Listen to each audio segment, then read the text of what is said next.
Sabi nga nila, there's always a first time. Ito na po ang first time na sumama si Totoy Bato sa team building. At punta tayo sa Siwasio East sa Sual, Pangasinan. Medyo tirik na ang araw nung pumunta kami. Lakad-lakad ng konti, mga 3,000 steps. Ayan o, Sir Jose, ano na? Uy, ayan. So, pabundok tayo ngayon.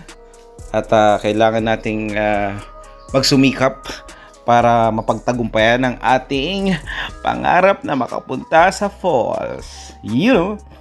Ay, nature. Ang ganda. At syempre, yung heat index dito, hindi namin ramdam. No? Yan na po ang falls dito sa Siwasio East. Hindi ko alam yung pangalan. Kalimutan ko.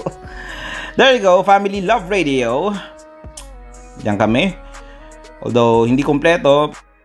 So, dito na rin kayo magla-lunch, ligo-ligo, at enjoy ang ating pagpunta sa ating falls dito sa Sual. Oh. Napakaganda naman, oh. Medyo malamig ang tubig. Parang siya malamig. Hi, Pogi. Enjoy lang dito sa Sual Team Building 98.3 Love Radio. Kailangan pa bang i-memorize yan? Basic!